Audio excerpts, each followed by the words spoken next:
요즘 블로그에 요한복음 설교가 올라가고 있는데 여러분들도 한번 요한복음을 스스로 배운다 생각하시고 그 말씀들을 한 번씩 쭉 보면 굉장히 유익하겠습니다. 그러니까 예수를 믿어 얻은 생명이 뭐냐, 영생함이 뭐냐라는 것에 대해서는 공관복음서보다 요한복음이 뚜렷한 특징으로 말하고 있으니까 그냥 블로그를 소개하시는 것도 소개하는 것이거니와 혼자 스스로 설교문을 읽으시면서 요한복음에 대해서 다시 한번 전체적으로 공부하셔도 좋겠습니다. 오늘 요한복음의 6장의 말씀은 표적을 보이는 것, 그 다음에 말씀, 그 다음에는 영접에 대한 내용으로 구성되어 있습니다.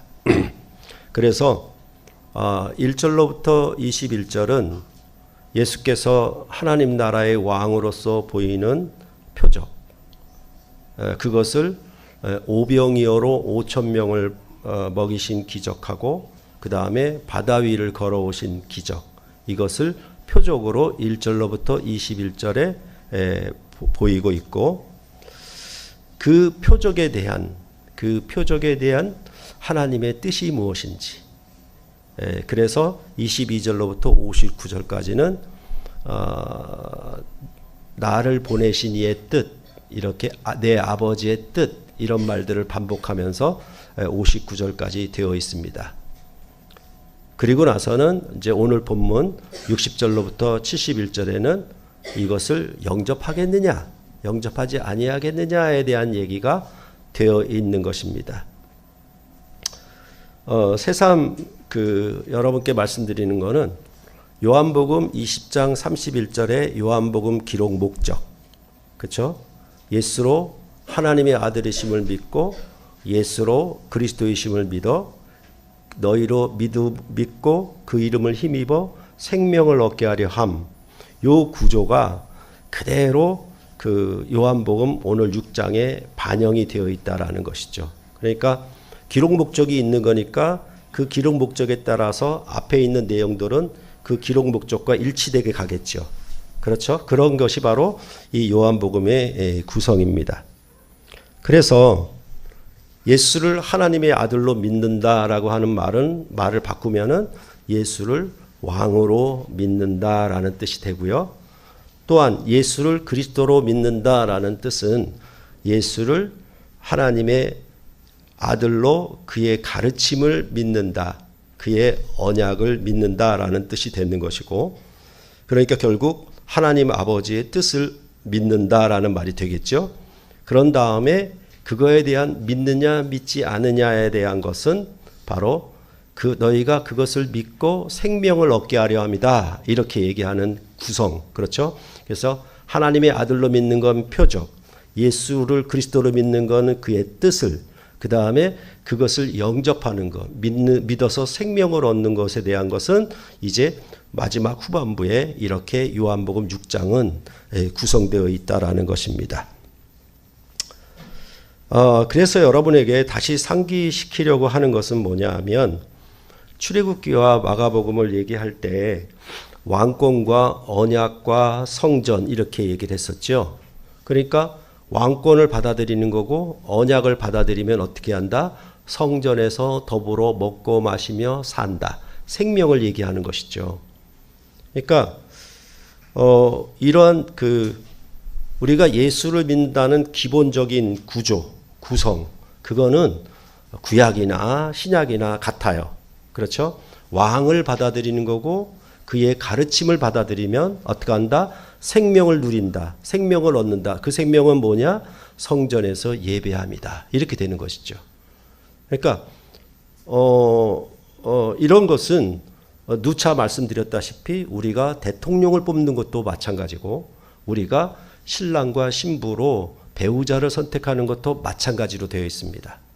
그러니까 세상의 국가나 가정의 모든 질서에 있어서 이런 왕권과 언약과 성전이라고 하는 그런 구조는 똑같이 나타나 있다라는 것입니다.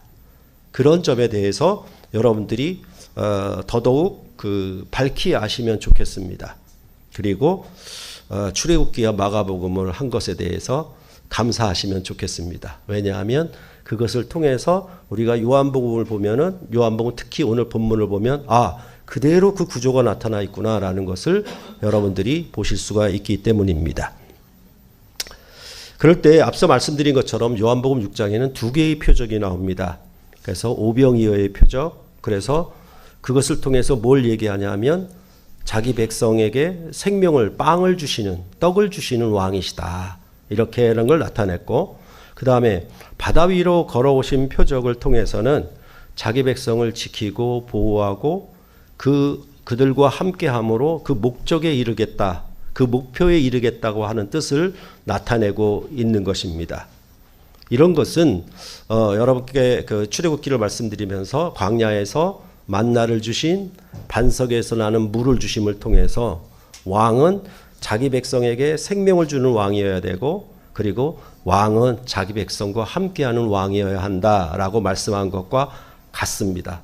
그렇기 때문에 이게 어떻게 보면 별개의 표적인데 복음서에는 이 두 개의 표적을 묶어 놓았습니다. 세트로. 그래서 오병이어로 5천 명을 먹이신 표적하고 바다 위를 걸어온 사건을 같이 묶어 놔요. 그렇게 함으로 뭐냐 하면 나는 왕이신데, 하나님의 아들이신데, 나는 너희에게 영원한 생명의 떡을 주는 왕이고 너희를 끝까지 그 목표에 이르도록 하는, 너희와 함께하는 왕이다라는 것을 나타내는 거예요. 그러면 그의 왕권이 무엇인지 그 백성이 알고 받아들이게 되는 것이죠. 그 내용이 두 개의 표적을 통해서 보여주고 있는 것이고, 그 다음에는 그러면 이 표적이 무엇인지, 이 표적이 무엇인지에 대하여 그 뜻을 이제 그 표적을 풀어 설명하는 것으로 되어 있는데, 그걸 뭐라고 얘기하느냐? 나를 보내신 이의 뜻, 내 아버지의 뜻, 이렇게 얘기를 하는 거예요. 그러면 뭐냐 하면 이 표적을 통해서 나는 무슨 뜻을 가지고 있는가? 어떤 언약을 갖고 있는가? 나는 어떤 정책을 갖고 있는가? 나는 어떤 가르침을 갖고 있는가? 나는 어떤 의의를 갖고 있는가를 나타내 주는 거죠. 그러니까 표적과 말씀 이렇게 돼 있는 것이죠. 그러면 이것이 왕권과 언약이 함께 세트로 묶여진 거고, 그 다음은 오늘 본문에서 이렇게 했으니 믿을 거냐 안 믿을 거냐라는 얘기가 뒤에 60절로부터 71절에 나오게 된다라는 것입니다. 이걸 이렇게 말씀드려도 어려움은 어쩔 수 없고요. 그죠? 어쩔 수 없죠. 그랬을 때 뭐냐 하면 이 요한복음 6장의 오병이어나 바다 위로 걸어오신 표적은 어디가 목표냐면 예수님의 부활이 목표예요. 그러니까 요한복음에 나타난 모든 표적들은 결과와 최고의 절정이 뭐냐 하면 부활의 표적에 이르는 거예요. 다시 말해서 이제 내가 이렇게 생명을 주고 너희를 인도하여 목표에 이르게 하는 이런 왕으로 함께하는 삶은 결국 무엇이다? 부활하여 영생에 이르게 하려고 하는 것이다 라는 뜻을 나타내고 있는 것입니다. 그렇기 때문에 날때부터의 소경을, 맹인을 고친다든가, 그렇죠? 38년 된 병자를 고친다든가, 물로 포도주를 만든다든가, 이런 모든 표적들은 어디로 목표하였냐면 부활의 표적이에요. 내가 너희에게 빵을 주고 너희와 함께함으로 어디에 다시 살게 하는 목표에 이르게 하겠다. 나는 그런 왕이시다. 이렇게 얘기를 하고, 그런 왕을 너희가 영접할래? 라고 묻는 것이 전체적으로 요한복음이 말하고자 하는 의미라는 것을 여러분들이 이해하시면 되겠습니다. 그렇기 때문에 사실은 뭐냐면 이제 이런 표적을 말씀을 하고 68절에 말을 했던 것처럼 베드로가 말한 영생의 말씀, 영생의 말씀이 계시니 우리가 누구에게로 가오리까? 그렇게 해서 예수님이 이 아버지의 뜻을 밝히 설명한 것에 대해서 뭐라고 베드로는 받았냐면 영생의 말씀, 이렇게 받은 거죠. 그것을 한마디로 요약을 해주고 있고, 그런 다음에 요한복음 6장은 이것에 대해서 아까 말씀드린 것처럼 그러면 그 빵은, 그 떡은 어떤 떡이냐, 그 빵이 어떤 떡이고 어떤 생명을 주는 빵이냐는 거에 대하여 대조적으로 비교하는 거예요. 그래서 오병이어의 표적을 통해서 비교하는 방식이 뭐냐 하면 너희 조상들에게 주었던 모세가 주었던 만나, 출애굽 당시에 광야에서 주었던 만나와 내가 주는 생명의 떡, 이렇게 비교를 하는 것입니다. 그렇게 해서 과연 어느 왕을 너희가 받을 것이냐, 어느 왕을 영접할 것이냐에 대하여 계속 묻고 있는 것이죠. 요한복음은. 그러니까 그냥 오병이어로 5천 명이나 먹였어 라는 것이 끝이 아니라 그걸 통해서 너희 조상들에게 주었던 떡하고 내가 주는 떡의 차이, 그거를 대조법으로 보여주는 것이 요한복음의 나는 영생의 떡, 죽지 아니하는 생명의 떡을 주러 온 왕이시다라는 것을 계속 설명을 하고 있는 것입니다.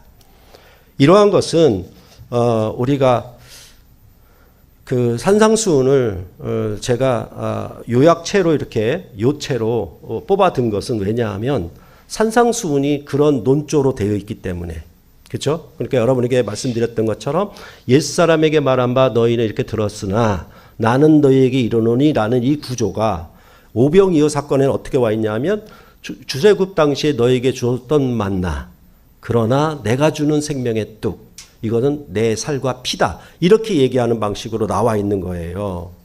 이 방식은 지금 마태만 사용하는 게 아니라 요한도 사용하고 있다라는 것을 여러분들이 분명히 보시라는 거예요. 그렇게 해서 산상수훈에서 말하고 하는 영원한 생명에 대해서 그냥 길고 오래 산다, 죽지 않고 산다, 이런 철학적 개념이 아니라 성경이 말하고자 하는 영생은 옛 백성에게 주었던 떡이 뭐냐, 그러나 새 백성에게 준 떡은 이런 떡이다 라는 것을 대조함으로 그 영생의 떡을 얘기하고자 하는 방식이에요. 그러니까 그런 구조를 알게 되면은 오늘 본문에 대한 이해가 너무 쉽다라는 얘기죠. 그래서 6장 49절과 50절을 보면 너희 조상들은 광야에서 만나를 먹었어도 죽었거니와 이는 하늘에서 내려오는 떡이니 사람으로 하여금 먹고 죽지 아니하게 하는 것이다, 이렇게 말을 하고 있는 것이죠. 그렇죠? 그러니까 똑같은 얘기죠. 그렇게 얘기를 하고 있는 거예요. 이러한 것은 결국 22절부터 59절까지는 이를 나를 보내신 이의 뜻이다, 내 아버지의 뜻이다라는 말을, 그 뜻이라는 말을 반복함으로, 그죠? 내가 너희에게 모세가 주었던 떡을 주는 하나님의 뜻이 아니다. 그것은 먹었고도 죽었거니와 이제 내 뜻은 너희가 내 살과 피를 먹고 마심으로 먹어도 죽지 않게 하는 떡을 주려 하십니다. 그게 내 뜻이야 라는 것을 비교하고 대조해서 나타내는 거예요. 그런 부분들을 여러분들이 이해하시면은 이제 요한복음 6장도 아주 쉽게 풀릴 수가 있습니다. 그래서 이것을 다른 언어로 바꾸어 말하는 것이 바로 6장 63절인데 살리는 것은 영이니 육은 무익하니라. 내가 너희에게 이런 말은 영이요 생명이라. 이 말도 대조법이죠. 그렇죠? 육과 영, 그렇죠? 그 죽이는 것, 사는 것, 이런 방식으로 설명하는 거예요. 그렇게 얘기해서 이것은 늘 말씀드렸던 것처럼 육과 영의 어떤 헬라 철학으로 비교하는 말이 아니라 보이느냐 보이지 않느냐 이런 육과 영의 대비가 아니란 말이죠. 그것은 이스라엘 백성이 먹었던 떡은 육의 양식이고 그것은 영원히 살게 하는 떡이 되지를 못한다. 그러나 내가 주는 떡은 영의 양식이다. 이거는 영원히 먹고 살게 하는 양식이다 라고 말하는 방식으로 육과 영을 대비를 하고 있다라는 거예요. 그래서 늘 말씀드렸던 것처럼 그 성경이 말하는 육과 영은 헬라 언어를 가져왔지만은 그게 어떤 뜻이냐면 육은 옛 언약에 속한 것, 종에게 속한 것, 영은 새 언약에 속한 것, 아들에게 속한 것, 이렇게 비교하고 있다라는 것을 구별하여서 알지 못하면 결국은 철학의 가르침에 빠져들고 마는 것이죠. 그 점을 매우 조심해야 하는 것입니다. 그렇게 본다면 이제 오늘 본문은 뭐냐면 나는 이런 왕이야. 나는 이런 가르침을 갖고 있어. 근데 네가 받을 거야 안 받을 거야에 대한 얘기를 60절로부터 71절에 하는데 그것에 대한 거절에 대한 받지 않을 것인가에 대한 것이 60절로부터 66절이에요. 그리고 67절부터 71절은 그것을 받는 자들에 대한 말씀이에요. 이렇게 보시면은 여러분들이 항상 뭡니까? 왕권을 나타내고 언약을 말씀하시면 언약을 지키면 복, 언약을 지키지 않으면 저주. 이 구조가 그대로 또 나와 있는 거죠. 그렇죠? 그러니까 이 거절할 거냐 받을 거냐인 것은 지키면 복, 지키지 않으면 저주라는 구조가 여전히 또 여기서 나오고 있다라는 것을 여러분들이 보시면 잘 이해가 될 것입니다. 그랬을 때 거절하는 자의 그 마지막 결론이 뭐냐면 66절이죠. 그때부터 그의 제자 중에서 많은 사람이 떠나가고 다시 그와 함께 다니지 아니하더라. 예수님이 오병이어로 5천 명을 먹이시고 바다 위로 걸어온 표적을 보고 많은 사람이 쫓아왔어요. 그런데 예수님이 말씀하시는 그 뜻에 대하여 받아들이지 않으려고 떠나갔다라고 말씀을 하고 있는 것입니다. 그게 결론이에요. 거절하는 자의 결론. 그것을 66절에 이렇게 말하고 있는 것입니다. 그럼 왜 제자 중에서 많은 사람이 떠나간 것입니까? 그 이유에 대해 직접적으로 말하는 것이 바로 60절과 61절입니다. 다시 60절과 61절을 보시면요. 제자 중 여럿이 듣고 말하되 이 말씀은 어렵도다. 누가 들을 수 있느냐 한데 예수께서 스스로 제자들이 이 말씀에 대하여 수군거리는 줄 아시고 이르시되 이 말이 너희에게 걸림이 되느냐라고 말하는 부분입니다. 그러니까 예수님의 제자들이 예수님이 이 표적을 너희에게 보인 것은 내 아버지의 뜻이 이런 것이야 라고 말씀했는데 뭐라고 반응이 왔냐면 이 말씀은 어렵도다. 누가 들을 수 있느냐? 그러면서 수군거린 모양이에요. 그러니까 예수님이 다시 그걸 아시고 이 말씀이 너에게 걸림돌이 되느냐라고 물으신 것이죠. 그러면 왜 이 예수님의 말씀이 이들에게 걸림이 되고 어렵게 들렸을까요? 그 말씀이 어려운 수학 문제와 같은 말씀이어서 그랬을까요? 아주 깊고 오묘한 저 신선이나 유명한 철학자들만이 논할 수 있는 고상한 세계를 얘기하는 말씀이어서 그랬을까요? 그것도 아주 쉽게 이렇게 얘기할 수 있죠. 쉽게 말해서 정말 목사님의 설교가 어려워서 그랬을까요? 라고도 할 수 있겠죠. 같은 말이죠. 근데 이런 어려움은 아니에요. 지식이 낮고 학벌이 부족해 말씀이 어렵다는 말이 아닙니다. 그것은 받아들이기가, 영접하기가 어려웠다라는 뜻이에요.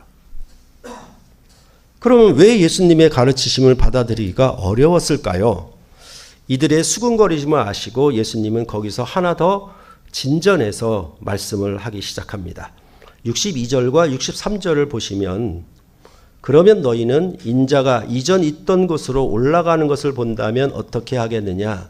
살리는 것은 영이니 육은 무익하니라. 내가 너희에게 이른 말은 영이요 생명이라. 이렇게 말하고 있는 거예요. 그러니까 예수님은 뭐냐 하면 올라간다. 요한복음에서 들린다라는 표현은 부활과 승천을 얘기하는 겁니다. 이 표현을 이렇게 쓰고 있거든요. 그러니까 뭐냐 하면 이전 있던 것으로 올라가는 것을 본다면 이라는 건 표적을 보는 거죠. 그렇죠? 그리고 살리는 것은 영이고 육은 무익하다. 내가 너희에게 이른 말이 바로 영이요 생명이다. 그럼 뭐가 되어 있습니까? 내가 부활의 표적을 본다면 보이고 너희가 그걸 본다면 믿겠느냐? 내가 이르는 말이 바로 이 부활에 관한 영생과 생명에 관한 말이야. 그러니까 지금 오병이어로 현장에서 5천 명을 먹이는 표적보다 내가 이 다음에 죽은 자 가운데서 부활한 표적을 나타내고 너희가 보면 믿을까? 그리고 그 부활의 표적을 통해서 내가 너에게 하는 말은 영생이고 생명이고 영이거든. 그러면 믿을까? 이렇게 얘기를 하는 거예요. 그러니까 모든 표적이 부활의 표적을 목표로 하고 있으니까 최고의 절정이니까 오병이어와 바다 위를 걸어온 표적이 부활의 표적을 위한 거예요. 그러면 결정적인 표적이 나타났을 때 그럼 너희가 과연 믿을까? 이렇게 얘기를 하고 계시는 거예요. 이것이 예수님이 그러니까 이 말씀도 결국은 뭡니까? 요 짤막한 구절 안에서도 뭐가 나와 있습니까? 내가 올라가는 것을 본다면이라는 표적, 그 다음에 내가 너희에게 이른 말이라고 하는 말씀, 표적과 말씀이 같이 되어 있죠. 그러니까 왕과 언약 이렇게 되어 있는 구조가 여기서도 나타나 있다라는 말입니다. 말씀드린 것처럼 요한복음에 나오는 여러 표적들의 목표와 최고 절정은 예수님의 부활입니다. 요한복음은 예수님의 부활을 올라간다와 들린다라는 표현을 반복하여 말하는 것이 특징입니다. 그러므로 오병이어의 표적을 경험하고 그것을 보고도 받아들이지 않았는데 이 표적의 완성인 부활의 표적을 보게 되면 너희가 과연 어떻게 반응을 보일까? 라고 예수님은 반문하고 계신 것입니다. 그리고 이 부활의 표적을 푸는 가르침은 육에 대한 말이 아니고 영에 대한 말이에요. 그 육에 대한 말은 그냥 먹다가 죽음에 이르는 것은 육에 있는 말이고, 영에 있는 말은 먹어서 영생에 이르는 것이 영에 있는 말이에요. 가르침이. 그렇죠? 그렇게 되어 있는 거죠. 그러니까 이게 뭐냐 하면 산상수훈 같으면 땅에 보물을 쌓는 가르침, 그건 육의 가르침. 하늘에 보물을 쌓는 가르침, 이건 영의 가르침. 이렇게 얘기를 하고 있다라고 보시면 여러분들이 이해가 되시겠습니다. 이렇게 예수님이 더 한 걸음 나아가서 말씀하신 까닭은 아무리 더 큰 표적을 보여주어도 그들을 살리는 영생의 말씀이 주어져도 그들은 결국 어렵다고 할 것이다. 그리고 받아들이지 아니할 것이다 라고 말씀하고 계시는 것입니다. 왜 그러냐면 6장 27절이 그 답을 하고 있습니다. 썩을 양식을 위하여 일하지 말고 영생하도록 있는 양식을 위하여 하라 라고 말씀하셨기 때문입니다. 썩을 양식을 위하여 일함은 육은 무익하다라는 말씀과 일치하는 것이고, 영생하도록 있는 양식을 위하여 일함은 영은 생명이라고 하는 말씀과 일치합니다. 그렇기 때문에 구약에서 이스라엘 백성에 주었던 만나는 육의 양식이에요. 먹고 하루가 지나면 썩고 부패하여 없어지는 그런 떡에 불과해요. 그러나 예수님이 신약에서 그의 살과 피로 주시는 떡은 결코 죽지 않는 생명의 떡이다. 이렇게 말씀을 하고 있는 것입니다. 그러니까 이런 부분들은 신약 성경에서 특히 도처에 계속 나타나고 있습니다. 대표로 우리가 로마서 8장 5절로부터 8절을 보시면은 거기를 한번 보시겠습니다. 로마서 8장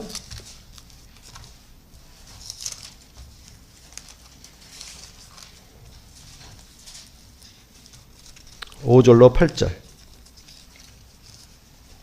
한 절씩 교대로 읽어보겠습니다. 육신을 따르는 자는 육신의 일을, 영을 따르는 자는 영의 일을 생각하나니 육신의 생각은 하나님과 원수가 되나니. 이걸 어떻게 꺼야 되는지 모르겠네요. 갑자기 얘가 왜 이러는지. 육신의 생각은 하나님과 원수가 되나니 이는 하나님의 법에 굴복하지 아니할 뿐 아니라 할 수도 없음이라. 그러니까 이 말씀이 어렵도다라는 말은 로마서에서 뭐라고 얘기하냐면 육신의 생각은 하나님과 원수가 되고 하나님의 법에 굴복하지 않아요. 즉 하나님의 뜻을 받아들이질 않아요. 왜냐하면 육신에 있는 자고 육신에 속한 생각을 하고 육신에 속한 일을 추구하기 때문에 이것을 어렵도다, 받아들일 수 없도다, 아니면 굴복할 수 없도다라고 말하는 것과 같다라는 말입니다. 이것에 대하여 요한복음 3장 6절로부터 7절에 니고데모 사건에서 이렇게 말합니다. 육으로 난 것은 육이요 영으로 난 것은 영이니 내가 네게 거듭나야 하겠다 하는 말을 놀랍게 여기지 말라. 놀랍게 여기다는 말이 뭐냐 하면 어렵도다. 그래서 니고데모가 물은 거죠. 모태로 다시 태어날 수 있습니까? 라고 물은 거죠. 어려우니까. 그것은 여러분이 아시는 것처럼 요한복음 3장에서 성령 세례, 거듭남은 성령 세례를 말씀하기 위함인데, 그렇기 때문에 이 하나님의 법에 굴복하지 않는 자들에 대하여 유다서 19절에도 이렇게 말을 해요. 이 사람들은 분열을 일으키는 자며 육에 속한 자며 성령이 없는 자, 즉 육에 속한 자나 성령이 없는 자나 같은 개념이에요. 다시 말해서 거듭나지 않은 사람이에요. 그 말은 뭐냐 하면 이 말씀은 어렵도다 누가 들을 수 있느냐라는 말과 같은 말입니다. 그럴 때에 성경이 말하는 건 뭐냐 하면 영의 생각과 육의 생각은 서로 타협점이 없어요. 공존하지를 않아요. 우리 안에 영에 속한 생각, 육에 속한 생각이 함께 있어서 둘이 갈등하고 싸우는 구조가 아니란 말입니다. 그것을 갈라디아서 5장 16절부터 18절에 이렇게 말합니다. 내가 이르노니 너희는 성령을 따라 행하라. 그리하면 육체의 욕심을 이루지 아니하리라. 육체의 소욕은 성령을 거스리고 성령은 육체를 거스르나니 이 둘이 서로 대적하므로 너희가 원하는 것을 하지 못하게 하려 함이니라. 너희가 만일 성령의 인도하시는 바가 되면 율법 아래에 있지 아니하리라. 육체의 소욕과 성령의 소욕은 서로 거스리고 대적하니까 한 집안에 있을 수가 없어. 그게 서로 대적의 성격을 갖고 있으니까 그렇게 말을 하고 있는 겁니다. 그렇기 때문에 사실은 이 말씀은 어렵도다라고 하는 것에 대해서 그들은 오병이어로 5,000명을 먹이실 때 빵을 주었으니까 이건 대단한 임금이다라고 그들은 찾아왔고 그에게 왔는데 막상 찾아와 보니까 그 떡은 죽는 떡이고 묵은 것에 불과하고 그것은 썩는 양식에 불과해라고 말을 하니까 예수님을 떠나가 버린 거예요.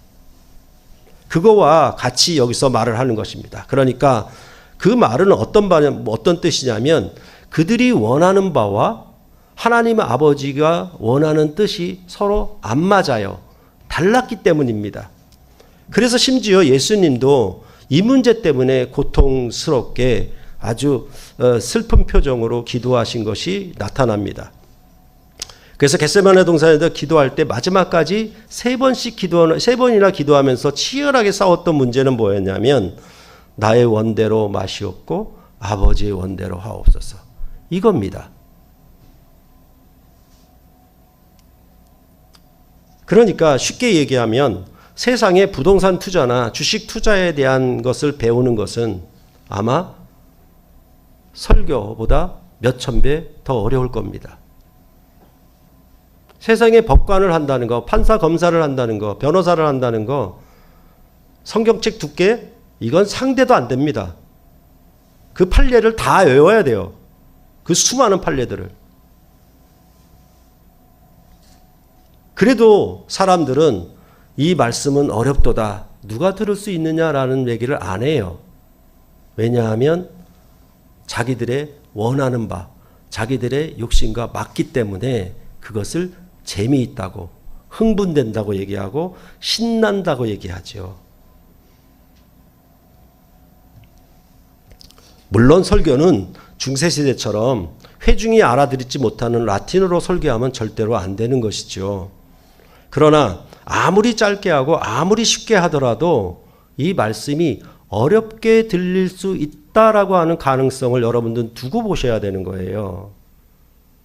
그 사람이 아무리 정직하고 아무리 옳게 얘기했다 하더라도 그 내면에는 이면에는 뭐가 있는가라는 것을 보셔야 돼요.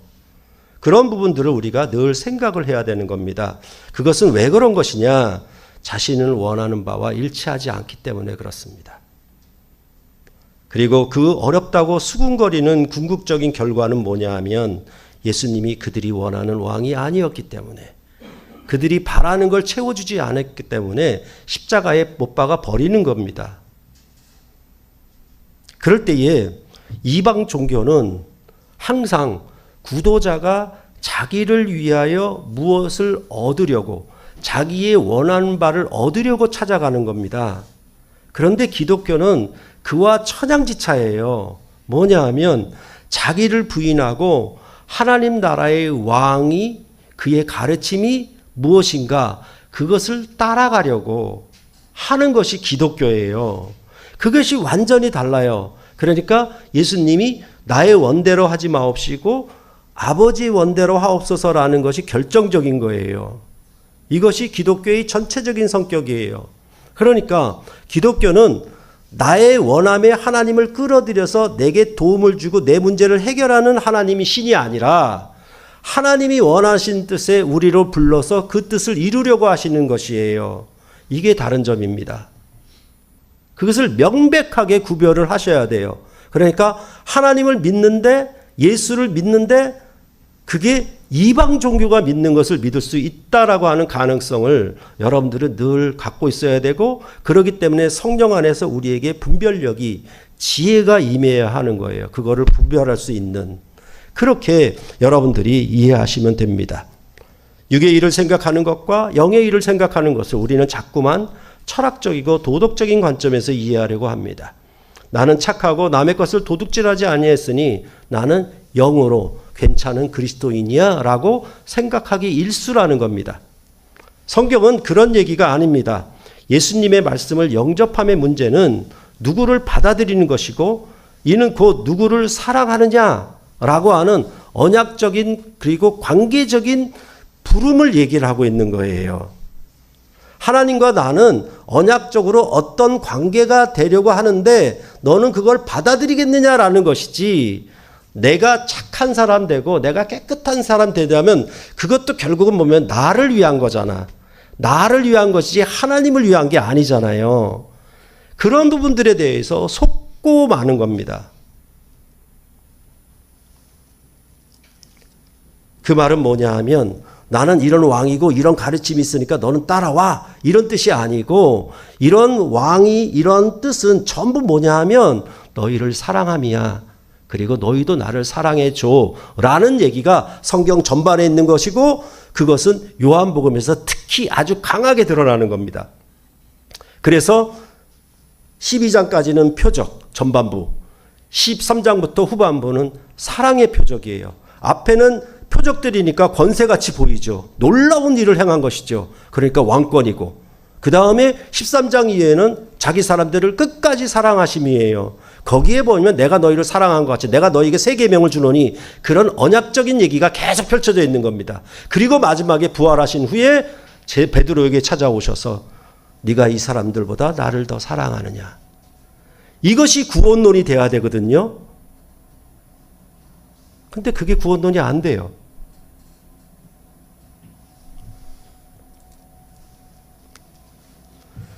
다시 말해서 땅의 나라의 왕을 사랑하느냐, 하늘 나라의 왕을 사랑하느냐, 이것을 성경은 묻고 있는 겁니다. 사랑을 하게 되면 사람이 변하죠.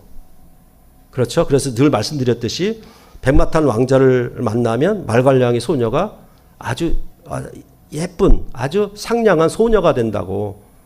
사랑은 그런 변화를 나타내게 돼 있어요. 무조건. 그와 마찬가지로 성령 세례도 거듭나서 변화한다는 말은 뭐냐 하면 주님의 사랑, 죄인을 주님이 사랑한 사랑을 알고 믿었기 때문에 변화가 나타나게 되는 거예요. 이건 필수예요. 사랑하지 않고 둘이 살아가는 관계는 재앙이에요. 그렇지 않겠습니까? 그런 것처럼 성령 세례는 필수예요. 그 말은 뭐냐 하면 하나님이 예수 그리스도 안에서 독생자를 보내신 사랑을 믿고 받아들인 거예요. 그러면 내가 이전에 살던 삶과 다르게 변화가 되는 거는 왜? 하나님을 사랑하게 됐으니까. 성경은 이 얘기를 하고 있는 거예요. 그래서 예수님은 부활하신 후에 네가 나를, 이 사람들보다 나를 더 사랑하느냐를 3번 물으시는 거예요.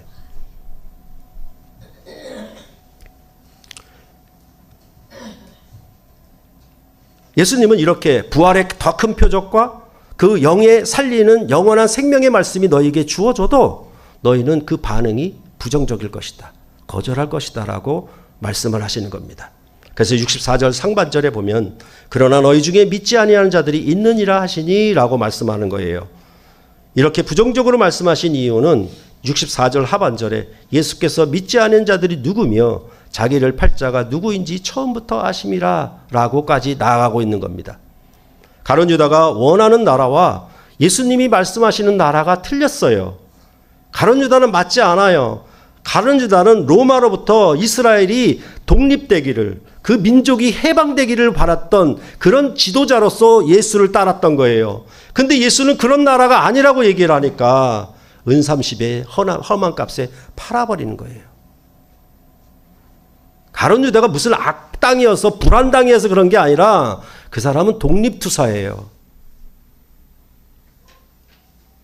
궁극적인 이유는 뭐냐 하면 그가 원하는 나라와 예수님이 주시려고 하는 나라가 달랐어요. 그가 원하는 나라는 땅의 나라였고 예수님이 주려는 나라는 하늘 나라였어요.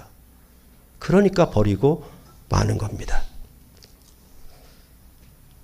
그렇다면 이제 상대적으로 하나님의 예수님의 이런 말씀을 받아들이는 자들은 그러면 어렵지 않은 것인가? 아주 쉽게 이해가 되어서 그들은 예수님을 영접할 수가 있었던 것일까? 이런 의문이 들지요. 요한복음은 그렇게 말하지 않아요. 그래서 65절에 보시면 죄송합니다.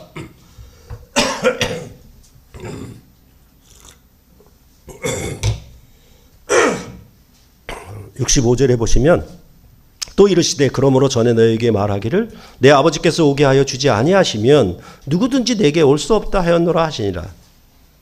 그러니까 이렇게 말씀하신 것 때문에 결과로 66절에 제자 중에서 많은 사람이 예수님을 떠나가고 예수님과 함께 다니지 않았습니다.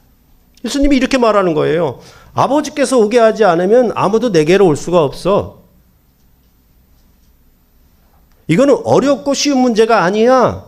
아버지께로 내게 오지 않으면 아무도 나의 이 말씀을 영접할 수가 없어, 받아들일 수가 없어 라고 말을 하니까 제자들이 다 떠나가 버리고 12제자만 남은 거예요. 이러한 것은 사도 바울에게도 똑같이 일어납니다. 디모데후서 4장 10절에 보면 데마는 이 세상을 사랑하여 나를 버리고 데살로니가로 갔고라고 말을 합니다. 이게 바로 육신에 속한 것을 사랑했다라는 얘기죠. 그렇죠? 그래서 교회는 이런 일들을 수도 없이 겪는 거예요. 그런 점들을 우리가 생각하고 있어야 돼요. 교회라고 하는 것은 무슨 아주 온실이어서 깨끗하고 착한 사람들이 아무런 문제가 없이 평안하고 재미있고 신나고 친교가 가득하고 NO! 교회 안에는 싸움이 가득한 곳이에요. 분란이 있는 곳이에요. 꼭 생각하셔야 됩니다. 잘했다는 말이 아니라 있다라는 사실을 늘 기억하고 있어야 하는 것입니다. 그럼 과연 그 영접한 자들, 이 말씀이 어렵도다라고 하지 않을 수 있는 근거는 뭐냐? 그거에 대해서 67절로부터 69절에 말합니다.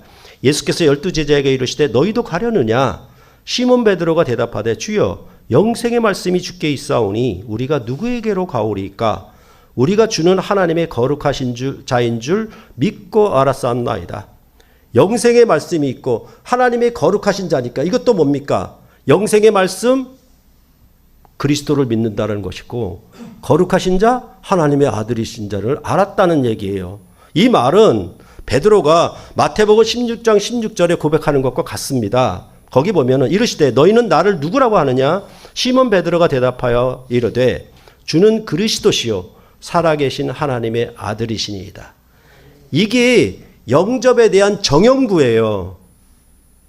믿기만 하면이 아니라 예수를 하나님의 아들로, 예수를 왕으로 믿는 거 하나, 그 다음에 예수를 그리스도로 믿는 거, 예수의 가르침을 믿는 거 하나, 그 두 가지가 복합되어서 받아들였을 때 예수를 믿고 영접하여 생명을 얻는다라는 얘기를 성경은 일관적으로 하는데 이거를 교리가 이상하게 만들어 놓은 겁니다.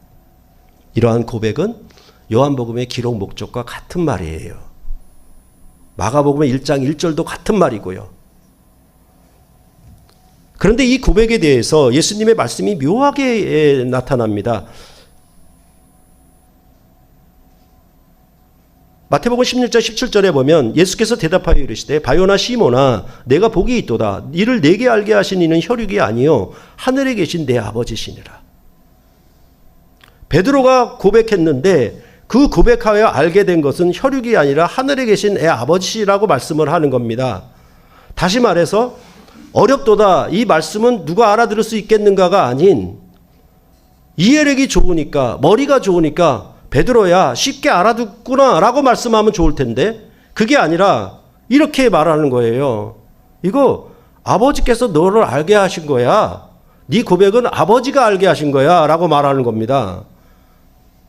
그러니까 여러분들이 혹 오해할 것 같아가지고 제가 가끔 성도들에게 정말 이해력이 뛰어납니다라고 하는 얘기는 당신 머리가 좋아요 그런 말 아니에요. 당신이 학벌이 좋다는 말도 아니에요.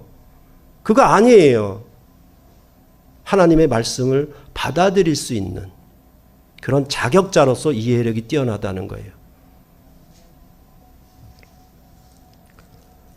바로 이 마태복음의 말씀과 똑같이 70절과 71절의 말씀을 예수님이 하고 있는 것입니다. 예수께서 대답하시되 너희 12를 택하지 아니하였느냐 그러나 너희 중에 한 사람은 마귀니라. 이 말씀은 가룟 시몬의 아들 유다를 가리키심이라. 그는 12 중에 하나로 예수를 팔자로라. 제자들이 영생의 말씀이 계시니 우리가 누게로 가오리까 라고 대답한 것은 예수님이 너희들을 택했기 때문이야 라고 말을 하고 있는 겁니다. 그들도 똑같이 어렵도다 라고 해야 되는데 이것은 너희들을 택했기 때문이야 라고 말씀하고 계시는 것입니다. 교리를 배우다 보면 선택과 유기, 택함과 버림 이런 것을 우리가 아주 정확하게 정립하기가 어렵습니다. 누구는 택했고 누구는 버렸는가? 하나님은 왜 누구는 버리고 택해서 공평하지 않은가? 이건 숙제거리고 풀지 못할 숙제입니다. 그렇기 때문에 하나님은 누구는 예정했고 누구는 예정하지 않았는가? 이것까지 머리 터지도록 싸우고 답이 없는 싸움을 계속하고 있는 겁니다. 만약에 그렇게 택함이고 예정에 대한 문제면은 성경은 영접했느냐 안 했느냐의 문제를 물을 필요가 없잖아요. 영접하는 거, 영접하지 않는 거 다 택함이고 예정이니까. 그런데 왜 성경은 예수를 믿느냐라는 점을 강조하느냐는 것입니다. 이러한 택함의 문제는 로마서 9장 11절로부터 13절에도 나옵니다. 로마서를 다시 한번 보시겠습니다. 9장 11절로 13절입니다.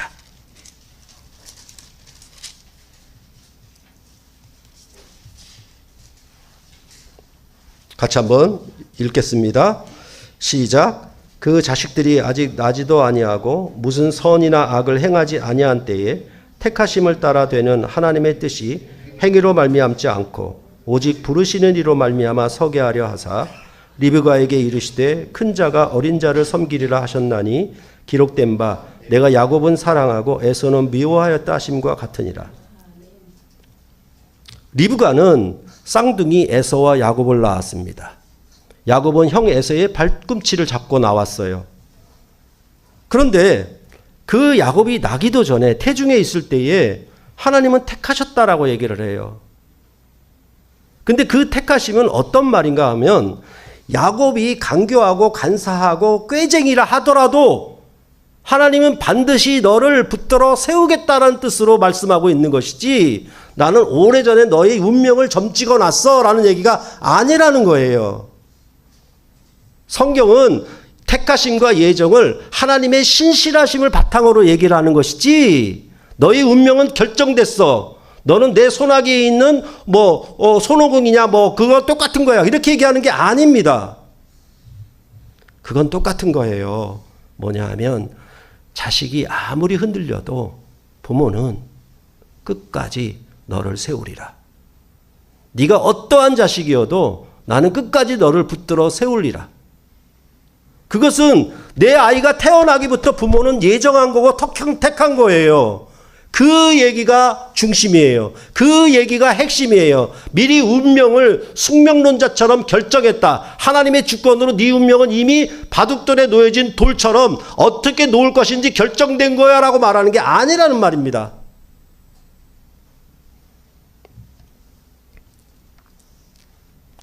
그러니까 하나님은 네가 어떠하든지 너의 삶에 끝까지 신실하게 동행해서 너의 삶을 목표를 따라 이루게 하시겠다라는 뜻이 바로 내가 너를 택했다. 야곱을 택했다. 라는 말을 하고 있는 겁니다. 이스라엘을 애굽에서 출애굽하게 하신 그 구원도 아브라함에게 하신 언약을 이루려 하심이잖아요.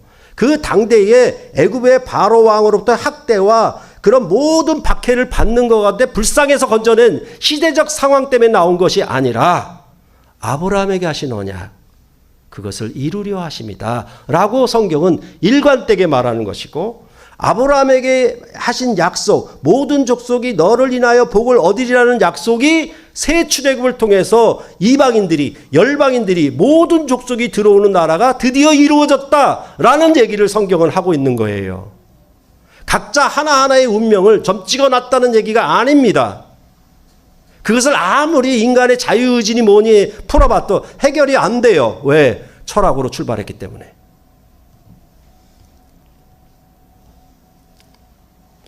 그래서 출애굽의 구원도 애굽의 바로 왕과 그 군대를 몰살시킨 그런 왕권의 나타남, 그리고 광야에서 그 백성들을 지키고 보호하시고 생명을 주시는 왕권을 나타내신 후에 시내산에서 언약을 줍니다. 그 뜻을 주는 거예요. 이 떡에 함께 하겠느냐.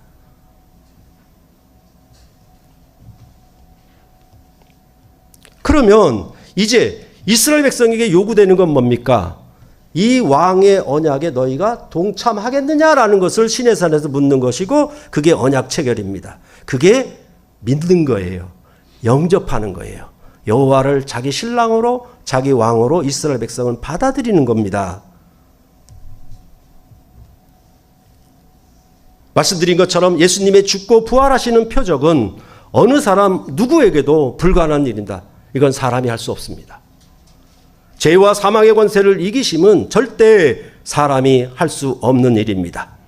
하나님만이 죽은 자 가운데서 다시 살리시는 권능을 가지셨고, 그것을 예수 그리스도를 살리심을 통해서 나타냈습니다.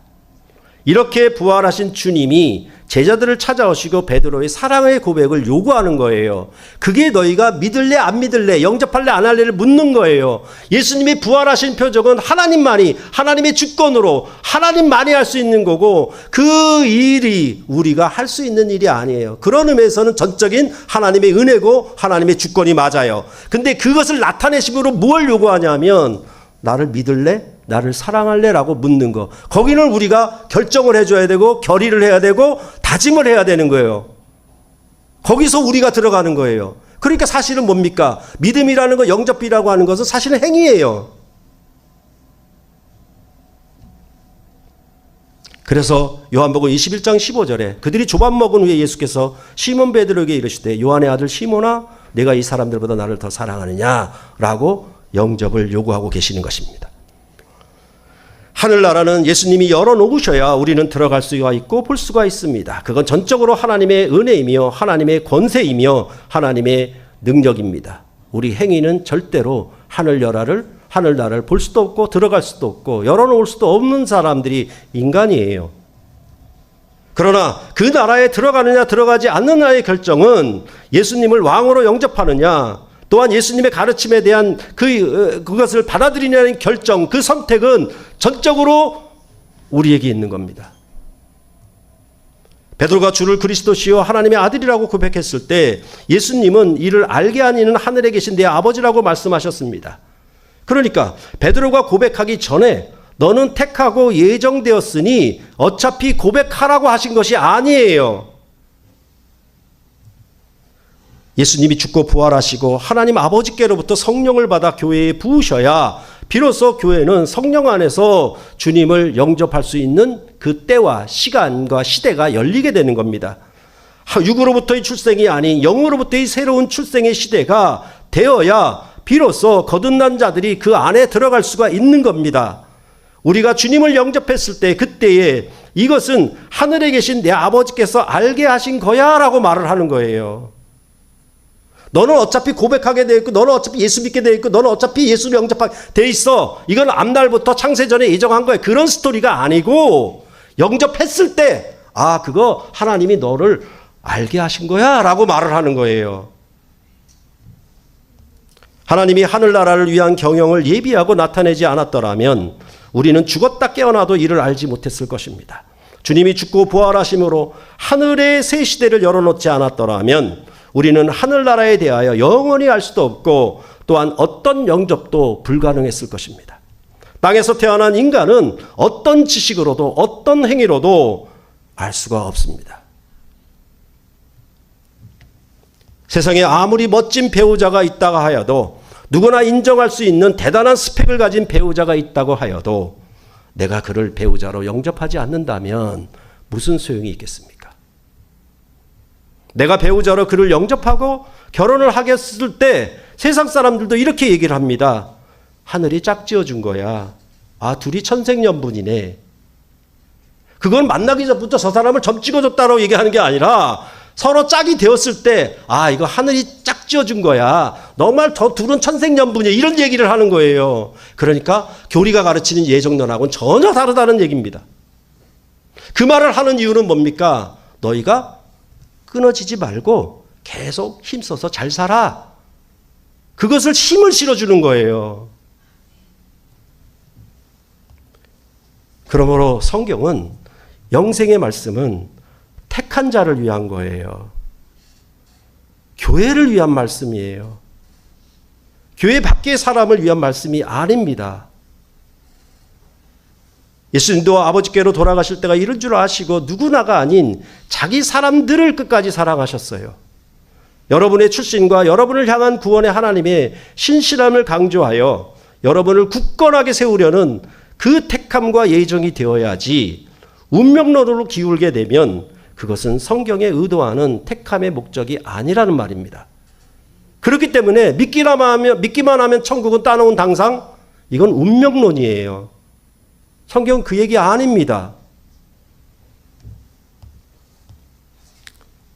여러분의 영접, 즉 결혼식이 마지막 결론이 아닌 것처럼 이제 서로 열심히 사랑하고 사랑의 결실을 맺기 위한 진정한 목표와 결과가 앞에 남아있는 것처럼, 정말 너는 하늘이 짝지어 준 거야, 천생연분이야 라는 말 속에는 뭐 있냐면 둘이서 사랑의 싸움을 이겨내고 사랑의 열매를 맺어가는 궁극적인 결과와 목표에 이르러라고 하는 뜻이 있는 것이지, 너는 전부 점 찍었어 라는 말이 아니란 말입니다. 그렇기 때문에 교회는 이제 영생하도록 있는 양식을 위하여 일하는 곳이 되어야 합니다. 그저 먹고 마시고 취하는 교회가 되어서는 안 됩니다.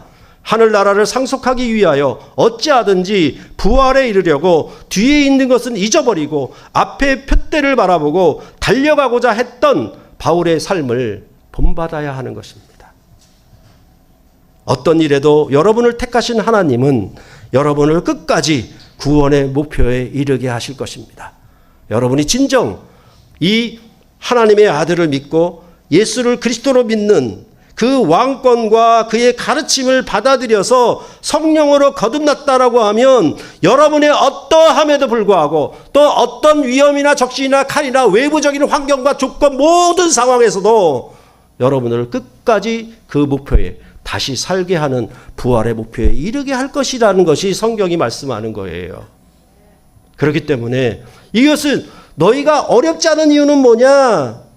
하나님이 열어놓으셨고 너희를 영접하게 한 거야. 그것은 하나님의 택하심이었어 라고 말함으로 하나님은 우리의 삶이 그냥 내가 결정한 것만 끝나는 것이 아니라 너희가 목표에 이르도록 끝까지 임마누엘로 함께하여 계시다는 뜻을 거기서 말을 하고 있는 것입니다. 그래서 이 말씀이 어렵도다 누가 들을 수 있느냐라고 떠나가든가 다들가 내가 12를 택하지 않았느냐라는 말을 하고 계시는 거예요. 그것이 바로 교회에게 주신 영생의 말씀이다. 이렇게 요한복음은 말하고 있는 것입니다. 그렇기 때문에 여러분과 저는 어떤 일에도 흔들리지 말고 주님께서 사도들이 걸어가신 목표를 향하여 다름질해야 할 것입니다. 왜냐하면 이 믿음은 아무나의 것으로 웅면론적으로 주어진 것이 아니기 때문에 그렇습니다. 택한 자들에게 주어진 것입니다. 교회에게 주어진 것입니다. 그렇기 때문에 여러분들이 머리가 좋아서 예수를 영접한 게 아니라 택한 자들이어서 믿는 겁니다. 그리고 하나님이 여러분들을 끝까지 지키시고 보호하사 여러분의 목표, 그가 주인 되셔서 거기에 이르게 하실 것입니다. 그러니 두려움 없이 어떤 일에도 힘있게 앞으로 달려갈 표대만 바라보고 더욱 나아가셔야 할 것입니다. 그것이 주님과 사도들이 걸어간 행적입니다. 그 길에 여러분들과 제가 함께 동참하기를 바랍니다. 기도하시겠습니다.